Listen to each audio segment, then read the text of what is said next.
जय हिंद दोस्तों, सैनिक समाचार में आपका हार्दिक स्वागत है। सबसे पहले बात करूंगा रोज की तरह हेडलाइंस की। हाँ जी दोस्तों, केंद्रीय कर्मचारी पेंशनर्स के लिए डीए डीआर की होगी बढ़ोतरी 1 जुलाई से। कोई कह रहा है 55%, कोई 54%।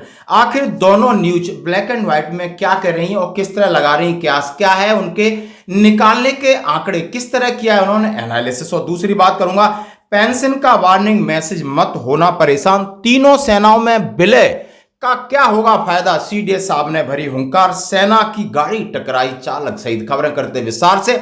सबसे पहले आपने इस सैनिक का ये वीडियो देखना होगा जो कि गर्मी आप समझ सकते हो 48 से 50 डिग्री टेम्परेचर में देश की सेवा करता है। आप देखिए, आज हम लोग अपने घरों से बाहर निकलने में सोचते हैं एसी में पड़े हैं, लेकिन वहां पर चाहे आपकी गर्मी है या सर्दी है या बारिश है, मौसम का हमारे ऊपर कोई फर्क नहीं पड़ता।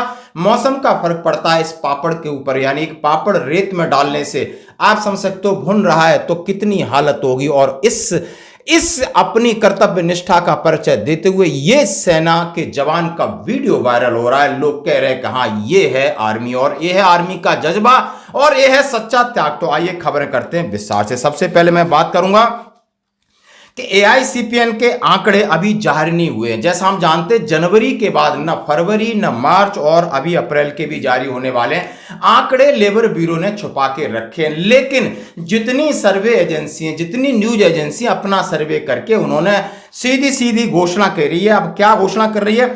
7th पे कमीशन बिग अपडेट, चुनाव बाद फिर बढ़ेगी सरकारी कर्मचारियों की सैलरी, महंगाई भत्ते के लेकर आया बड़ा अपडेट, जाने कितने प्रतिशत होगी बढ़ोतरी। और ये दोस्तों IBC 24 की न्यूज है। और एक दूसरे दे रहे हैं कि 7वें वेतन आयोग केंद्रीय कर्मचारियों के लिए बड़ी खबर, 1 जुलाई से 55% हो जाएगा महंगाई भत्ता। ये दोनों है, हमने ये आज की खबर आप ये देख सकते हो 21 मई 2024 की है और ये भी 21 मई 2024। अब एक कह क्या रहे हैं, एक कह रहा है कि 7वें वेतन आयोग डीए बढ़ोतरी केंद्रीय कर्मचारियों के लिए अच्छी खबर। जुलाई 2024 में एक बार फिर केंद्रीय कर्मचारियों का डीए बढ़ने जा रहा है।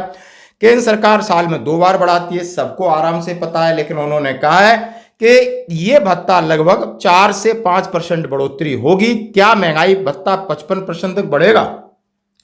उम्मीद की जा रही कि महंगाई को देखते हुए सरकार 4 से 5% तक महंगाई दर बढ़ा सकती है। अगर सरकार डीए में 5% बढ़ोतरी करती है तो ये जुलाई में 55% होगा।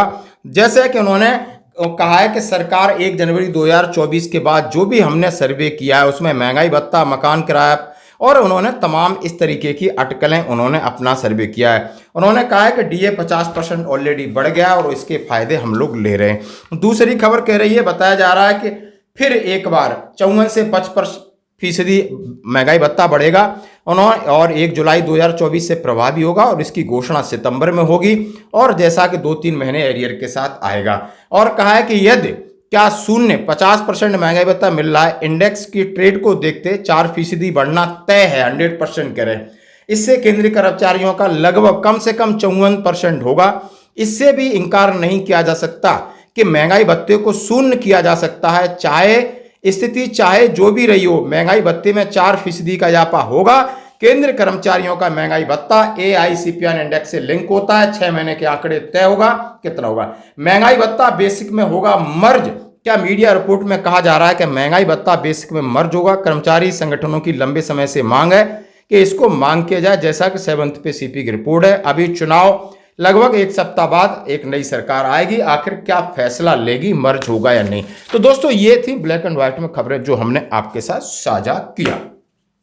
अब बात करूंगा पेंशन मैसेज का। जैसे कि हमारे पास आज सवेरे सार क्या पेंशन का मैसेज आया, जैसे कि वार्निंग मैसेज आता है कि आपकी पेंशन कितनी और कब कटेगी, कितनी कब और नेट पेंशन आपके खाते में कब आएगी, इसका मैसेज है। तो इस बार अभी आज तारीख हो गई है आपकी 23, अभी तक इस प्रकार का कोई मैसेज दोस्तों नहीं आया। होपफुली 24 के शाम या 25 को मैसेज आने की पूरी संभावना है। तो आप निश्चिंत रहिए, अभी किसी का नहीं आया। यदि आपका आएगा या नहीं आएगा उसका मैं जारी करूंगा, आप फिर उसके बाद अपना पीसीडी में एक बार बात कर सकते हो। अभी मैं दोस्तों एक बड़ी खबर की तरफ, जैसा कि हमने आपके साथ साझा किया है कि तीनों सेनाओं में विलय को लेकर के बड़ी कवायद चलना शुरू हो गई है दोस्तों। और इस खबर को लेकर इसमें कहा गया है कि चाहे जिसको बोलते हैं थिएटराइजेशन की बात की गई कि थिएटर कमांड किया जाए, और उन्होंने सीधा सीधा कहा है सीडीएस आज अनिल चौहान साहब ने कहा है कि अभी तक हमारी एयरफोर्स, नेवी, आर्मी अलग अलग प्रकार से लड़ती थी, अभी तीनों को हमने संयुक्त तरीके से लड़ेगी। उनका यूनिट एक जगह होगा, एक जगह उनका सब चीज होगी, लेकिन प्रशासनिक वर्क अलग अलग होगा। एडमिनिस्ट्रेशन, उनका राशन पाना, खाना पीना अलग होगा। बाकी जो भी ऑपरेशनल कमिटमेंट है वो साथ करेंगे। शायद ये बहुत बड़ी पहल है। उन्होंने कहा है कि इसके लिए पूरी तैयारी कर दी गई है, कि जैसा कि उन्होंने कहा है कि बदलते दौर में चाहे जमीन की लड़ाई हो, चाहे आसमान की हो, चाहे जल की हो, चाहे स्पेस की हो, हमें तीनों का समन्वय और कोऑर्डिनेशन जरूरी है। और इसके लिए जैसा पीछे खबर आई थी कि आपको एक सीडीएस साहब के नीचे 2 बड़े पद भी हो सकते हैं, एक डिप्टी आरसीएस और vice chief of army staff. दोस्तों ये थी खबर। अब बढ़ते हैं आखिरी और अंतिम खबर की तरफ। सेना की गाड़ी तेज रफ्तार कंटेनर से जबरदस्त टकरा, आर्मी चालक की मौत, साइकिल बचाने में हुआ हादसा। हाँ जी दोस्तों, बात है बिहार के पूर्णिया 0 माइल के पास तेज रफ्तार कंटेनर और आर्मी की गाड़ी का भीषण टक्कर हो गई। इस हादसे में आर्मी की गाड़ी चालक की मौत हुई।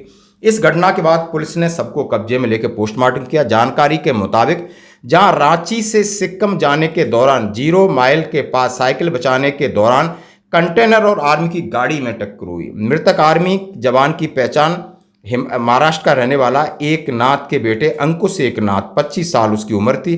घटना को सदर एसडीओपी पुष्प कुमार ने बताया कि सिक्किम आर्मी कैंप में लोग जा रहे थे और वहां पर इस तरह का हादसा हुआ और इसकी जांच बिठाई जा रही। आज की खबरों में इतना ही। बने रही हमारे साथ। जय हिंद, जय भारत, वंदे मातरम।